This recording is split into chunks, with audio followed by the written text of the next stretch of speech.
Hey everyone, this is the sprint retrospective video for group jkjld. Our group members include Hello, my name is Jack Fleming. I'm a Scrum team member and I'm going to be looking after the security and the DevOps for our team. Hey, my name is Lita and I'm focusing on front-end development and UX design. Hello there, my name's Daniel and I will be responsible for back-end development. Hi, my name is Ho In. My team role is front-end developer. Hey guys, my name is Karthik Kaushik. I am the Scrum Master for this project and I am also working on the backend development. After pitching project ideas to each other in team meetings, we landed on a project which helps in solving community problems. As we all know, lockdowns are hard on everybody, but a group which is most vulnerable during lockdowns is international students. There are a lot of international students in Australia who come from low-income families and were supporting themselves by doing casual or part-time work. But due to lockdown, a lot of businesses were shut down, which resulted in loss of jobs, which directly affected international students. There was no support provided by the Australian government to international students, and the Australian Prime Minister Scott Morrison even said in a press conference, and I quote, "If they are not in a position to be able to support themselves, then there is the alternative for them to return to their home countries." Now, there is a huge number of international students that have become food insecure and were not even able to buy groceries. The saving grace for international students were charity organizations and volunteers which worked very hard to provide meals and groceries to affected international students. The idea of this project is to create a web app which is connected to a database that holds the information of charity and volunteer organizations that are offering food, groceries, or any kind of help to the international students. An organization can provide all the information in such as location, time, and list of things that they'll be providing. All of it will be stored on the database. Students can access the site and find information about the nearest food drives happening. For communication, our team set up a group project, group chat, and a MS Teams channel.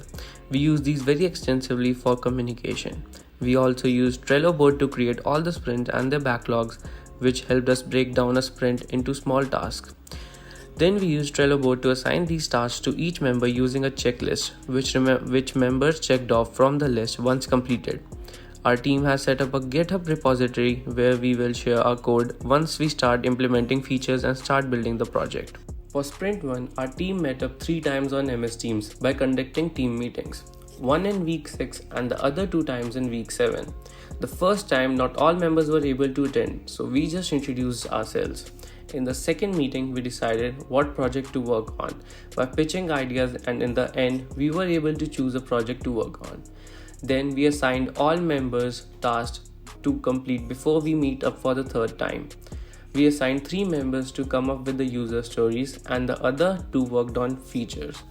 Then, in the third meeting, we looked at all the user stories and derived features from them and spread all the features into 3 sprints that are achievable.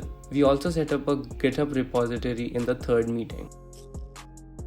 After conducting the meetings, we were able to identify 5 users for this project, which are international students, charity and volunteer organizations, food and supermarket companies, donors, and food businesses.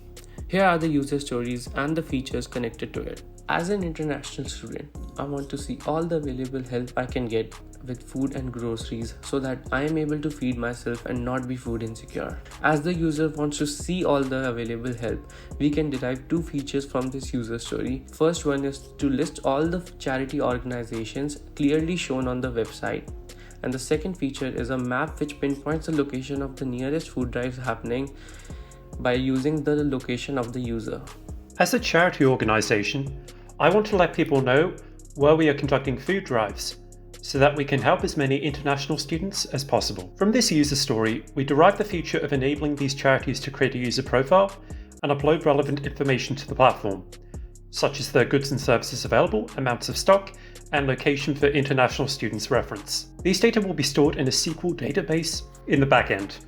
The precise details of implementation, including access permissions, are still being discussed. As a company, we want to offer an advertised discount on essential food items to international students so that we can help them to get through this difficult time. And we have decided that the companies or supermarket can provide the discount code or coupon form for the international student. Also, an identity verification or signature page when access to this voucher requests these two features from this story. As a donor, I want to help international students by donating some money to the cause so that international students can be supported during the COVID-19 pandemic. We derive the feature of using a secure payment platform to donate funds from the donor's user story. This feature can be achieved by having a donor link where they can upload their name and donation and then follow through to a secure payment platform. As a local restaurant, we want to find a place where we can donate food to international students so that we can support them during a time of need and so that our spare food does not go to waste. We derived a feature from this user story. This feature is for food businesses or small cafes or restaurant owners.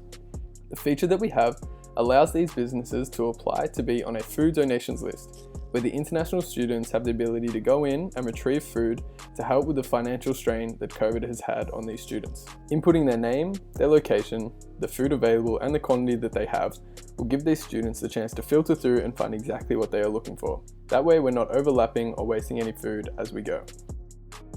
Working on this sprint was a new experience. We had to learn how to work in teams to achieve a common goal and to manage and assign tasks to each other. In the beginning, we faced time difference issues as some members of our group live in different time zones. We had to schedule meetings when every member was available. Once we were able to figure out when to meet, we were able to make some serious progress. What worked well in this sprint was our open communication, as any member could make a post in the Teams channel or private message other team members if needed help or wanted to know something. Another thing that helped us in completing this sprint was meeting frequently. Meeting frequently enabled us to work on tasks assigned to us in the last meeting and get feedback from other members on our work. After deriving features from user stories, we divided all the features into different sprints. For sprint 2, we decided to include the most important features to be implemented first, such as security of the web app, enabling charities to enter information which will help build our database of charity organization for helping international students. We want to enable login pages to authenticate legitimate international students, and we want all the information inside the database to be displayed on the web app. For sprint 3, we will include less important features which will give our web app a finishing touch, which include donation pages, company vouchers, and displaying information on the map. For the final sprint, we will try to create awareness about the web app by posting in international student and university Facebook groups, and we will implement any remaining features that we deem necessary. Two things that I would like to include as advice for other groups is to conduct frequent meetings and have open communication, which will be key in sprint planning, as all team members will be able to provide feedback on each other's work and there will be no ambiguity regarding the tasks. This is the end of our presentation. I hope you guys liked it. Thank you for your time.